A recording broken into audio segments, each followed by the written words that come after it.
আসসালামু আলাইকুম। কেমন আছেন সবাই? আশা করছি ভালো আছেন। তো আজকে আমরা আরও একটি ভূতের গল্প আপনাদের সামনে হাজির করেছি।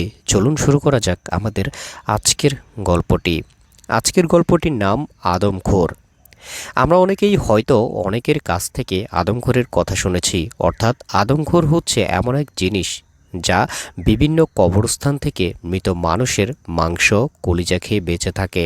আমরা জানি যে শহরাঞ্চলের তুলনায় সাধারণত গ্রাম অঞ্চলে নিরিবিলি পরিবেশে অলৌকিক ঘটনা সবচেয়ে বেশি ঘটে থাকে।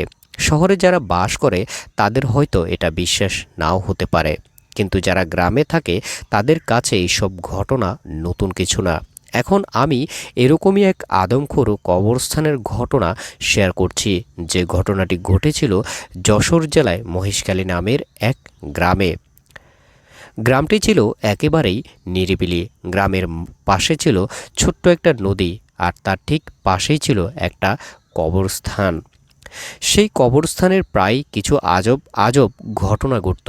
যেমন সেখানে কোনো লাশ দাফন করে আসলে পরদিন সেই লাশের আর কোনো খোঁজ পাওয়া যেত না। অর্থাৎ পরদিন লাশের কবর পাওয়া যেত পুরোপুরি মাটি খোঁড়া অবস্থায়, এবং মাঝে মাঝে কবরের আশেপাশে দু একটা হাড় পড়ে থাকতে দেখা যেত।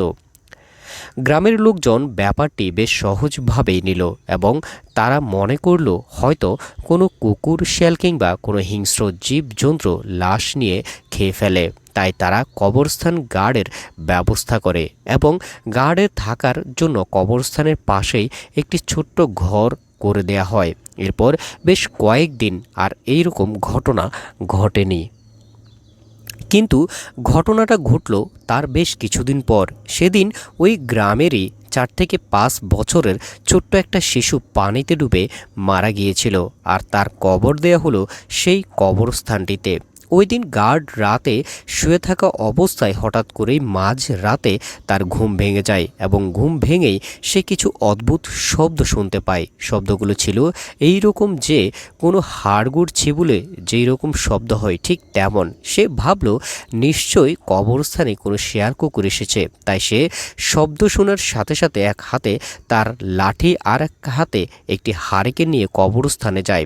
সেখানে গিয়ে এবার সে যা দেখতে পেল তাতে তার প্রাণ বের হয়ে যায় অবস্থা। সে তার হারিকেনের আলোতে স্পষ্ট দেখতে পেল যে বিরাট আকারের অদ্ভুত ধরনের কিছু একটা কবর করে সেই শিশুটির লাশ বের করে ছিঁড়ে ছিঁড়ে খাচ্ছে। সেই গার্ডের বর্ণনায় সেই অদ্ভুত ধরনের প্রাণীটি ছিল এই রকম যে কোনো একটা 7 থেকে 9 ফুট উচ্চতার, দেখতে অনেকটা মানুষের মতো, কিন্তু তার মাথার অংশ ছিল মানুষের মাথা থেকে একদম আলাদা, কোনো একটা হিংস্র জানোয়ারের মতো, এবং তার পুরো শরীর ছিল বড় বড় লোমে ঢাকা। এই অবস্থা দেখা মাত্রই প্রচণ্ড ভয়ে তার হাতের লাঠি দিয়ে দেখা মাত্রই প্রচণ্ড ভয়ে তার হাতের লাঠি আর হারিকেন মাটিতে ছুঁড়ে ফেলে দিয়ে এক দৌড়ে সেখান থেকে পালিয়ে যায়, এবং একটা বাড়ির সামনে গিয়ে বেহুঁশ হয়ে পড়ে যায়। পরদিন সকালে তার জ্ঞান ফিরে এলে চোখ মেলে দেখে তার চারপাশে অনেক লোকজন দাঁড়িয়ে আছে। এরপর সে সবাইকে সব ঘটনা খুলে বলে। তারপর তাকে তার বাড়িতে পৌঁছে দেওয়া হয়। কিন্তু কিছুদিন পর হঠাৎ তার শরীরে প্রচণ্ড জ্বর হয়। এরপর থেকে আস্তে আস্তে সে প্রচণ্ড দুর্বল হয়ে পড়ে, এবং একসময় সে মারা যায়। এরপর সেই কবরস্থানটি স্থানীয় লোকজন মাটি চাপা দিয়ে দেয়, এবং সেখানে আর কোনোদিন কোনো লাশ দাফন করা হয়নি।